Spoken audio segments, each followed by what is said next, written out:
goes a little something like this. Fuck the police coming straight out the underground. A young nigga got his bag cause I'm proud. And I'm the undercover, so police think they have the authority to kill a minority. Fuck that shit cause I ain't the one. Alright, in this video I'm going to demonstrate the flaws or downfalls of many antivirus software. Antivirus software works by detecting a signature or a string of code in a program and flags that program accordingly. We're going to change that string to fool the antivirus software. I'm going to demonstrate this on a program called Netcat.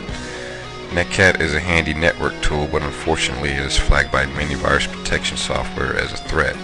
As you can see, my antivirus software is running a scan on it now, and it detected it as Netcat. So we're going to open up Netcat in the hex editor and essentially delete half the code. Then we're going to save it, run a scan again, and see if it is detected by the antivirus software. In doing so, we will determine if the signature is in the first or second half of the code. The first part of the code, as you can see, is the PE header.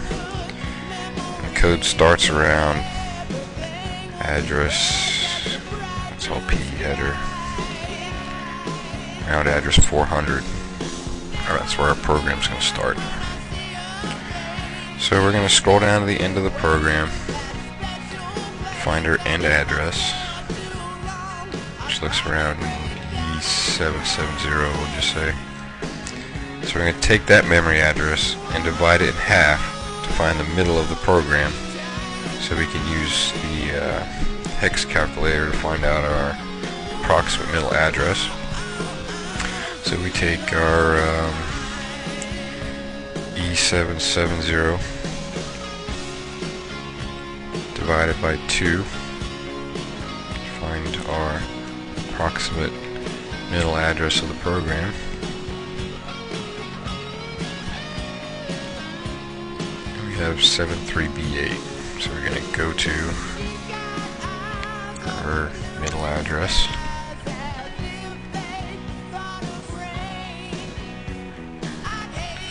We have 73B0 came up as our approximate middle address. So we're going to highlight and select the end half of the program, and we're going to fill that end half of the program with zeros.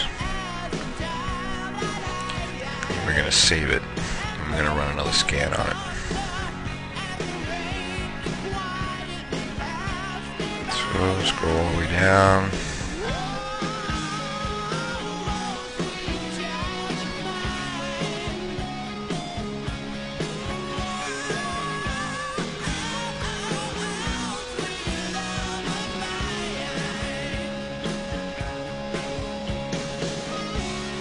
Alright, right click, fill with zeros, it's okay, and you can see it's filled the second half of the program with zeros. We're going to save it and create a backup. So now let's run a scan of our new file and see if the antivirus detects Netcat.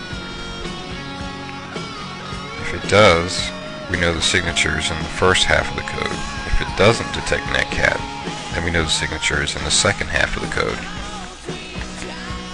Once we determine which half of the code the signature is in, we'll continue to divide that half until we have the exact location of the signature. So the antivirus detected Netcat, so we know the signature is in the first half of the code, and I've already narrowed down the section of the code and that the signature is in. So let's rename our backup to the original and open it in Ollie. And change the code so the signature does not match the signature of the antivirus software. So we scroll up, let's open it up, scroll up to start of our program. And if we open that address in the hex view, it should match the hex view that we got from our hex editor. So let's open up our hex editor just to verify that we had the correct start of the program.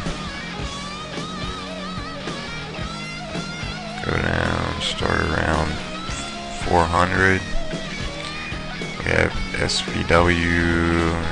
As you can see, we have SVW.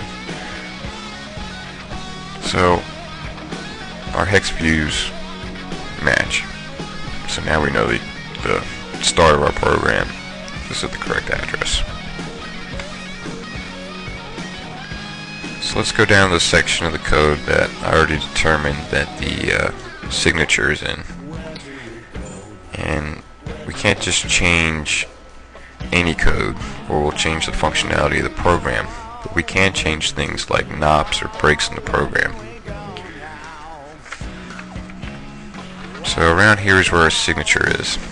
And as you can see, we have some NOP commands. I'm not going to go into detail about NOP commands. You can Google it, whatever, if you want to know more about it. But basically it tells the processor to go to the next command. So in this instance, it's kind of just used as a filler in the code. So we can change that without affecting the functionality of the program. So we're going to change the NOPs to init3 commands. Again, I'm not going into detail about the init3, Google it. But by changing NOPs to init3s, we're changing the area of the code the antivirus looks for a signature.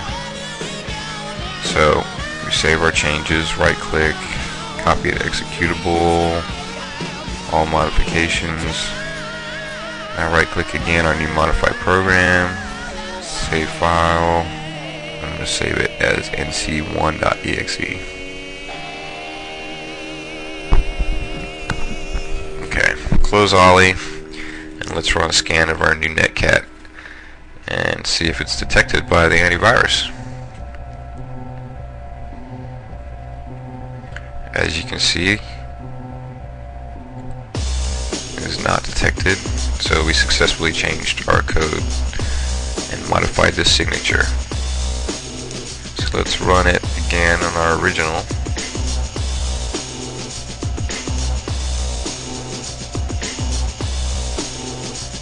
Just to prove to you that the antivirus software is still working. And as you can see, detected netcat. So let's delete our original and test our new netcat and make sure it still works.